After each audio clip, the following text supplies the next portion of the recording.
I'm with Reginald here in the interview lounge. We got one more game to go on the day, but Team Solomid taking out Vulcun in the matchup. 2-0 on the day, guys. You've been playing some fantastic matches.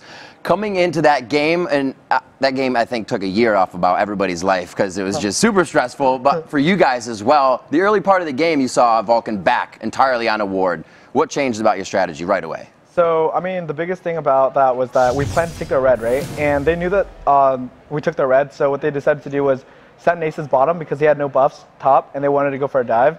And they really messed up when they tried to dive Rumble with the Doran shield at like level 1, and they ended up dying. So we had a really, really big lead, which we should have snowballed and just won the game straight off. But there were little bumps in the road, and we got aced at Baron.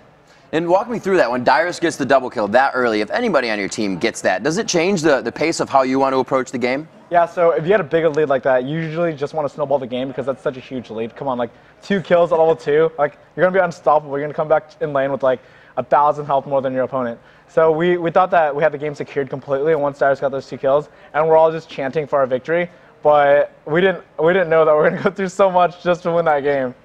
Dyrus, obviously a formidable Rumble player. You bringing out the assassin Zed again. What is it about a situation that makes you guys bring out a successful strategy?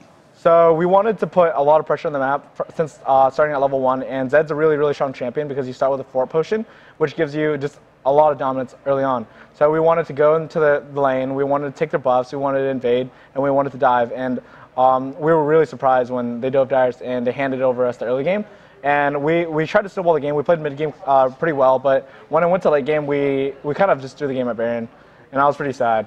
What prevented the early game snowball before even the Baron happened that you guys wanted to put forth? So what we wanted to do, right, was we wanted to push pressure bottom, but what happened was they sent, my teammates sent 4 people bottom, right, but they were unable to get the tier 2 tower, and what happened was Zach was able to push top. We lost 3 waves or 4 waves top, and they ended up getting tower, and I also misplayed it by getting chunked middle against Ari, so we lost all pressure off the map. They weren't able to get tower bottom, and they came back during mid-game when we made that mistake. So that was probably a huge mistake on our part. If we just went back to our lane, slowly farmed up, and just pushed towers, we probably would have just won the game straight out.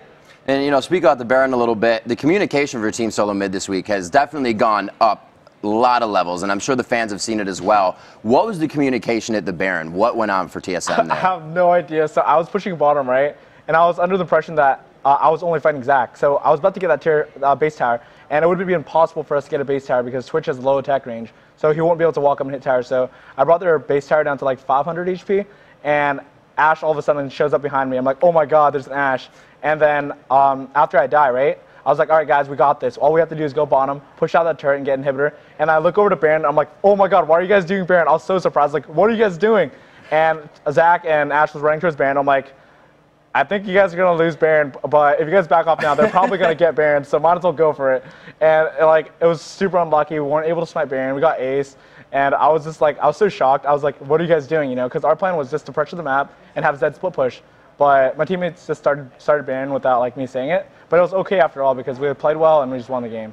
Well, seeing that happen, that the ace come on to Team Solomid after the Baron, what was the thought of the team? Was it just still the same initiation, or did things have to go a lot slower? Sorry, can you repeat that? Yeah, absolutely. All the teams rowdy to play together, being loud in the back. After losing that Baron, you guys were up so much. How do you go back into initiating, getting that, you know, pressure behind the team to keep going? Yeah, so before, you have to really change your gameplay. So before, we're playing as a team that was winning, right? And after the Baron, we're playing as a team that was losing. So we have to make smarter plays. We have to really, really capitalize on their mistakes to actually come back in the game, which we did. We knew that Zuna's flash was down bottom, right? So we tried to engage on him, but it was kind of bad because Ashe's flash came right up as soon as I engaged on him. But I managed to kill Ashe, and we managed to just clean up the teamfight bottom. And we also managed to pick up Thresh middle, which was huge because they just finally got Baron, right? And if you kill someone with Baron, it really delays their Baron time, and they can't make use of it. So we're lucky enough to pick off Thresh, pick off Ashe, and just bring the game back. Speaking of that, picking off Ashe, we've seen a lot more of a resurgence coming in here. Just as a to-do to the players, how do you fight against the late-game Ashe with that arrow? Because you guys seem to do it successfully. It was actually super scary because at any time we're super afraid of the Ashe arrow, because if Ashe arrows you, you're pretty much dead with Ari and all that follow-up damage. So what we needed to do was wait till a lot of CCs were down. When we saw Ari use Charm, we decided to just jump on Ashe right away and all dive on Ashe. One of the big things about Ashe is that she doesn't have that escape besides Flash. So you can generally just gap close against her and kill her if she's just out of position.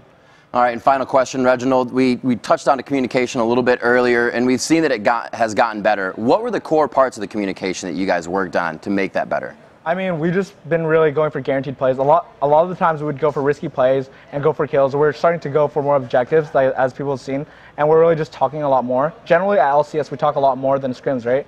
Now I'm pressuring my teammates to talk a lot more in scrims because really practice carries on to LCS matches. And if we only try our best at LCS matches and we slack off in practice, it's also going to carry on and we're going to perform badly, which has shown through the split. But we're ramping it up. We're talking a lot more. We're even like going out to hang out more. Like we're like watching a movie as a team every week, and it actually helps team bonding. So we're eating a lot more together, and overall, it's just improved our team communication by a lot. Awesome. I'm sure the fans are happy. You guys as well with the results. 2-0 on day 1 of week 7. Congratulations, Reginald. Best of luck in the rest of the games this week. All right, everyone. We got Trevor, QuickShot, and Jat on the desk. They have Cloud9 and Co.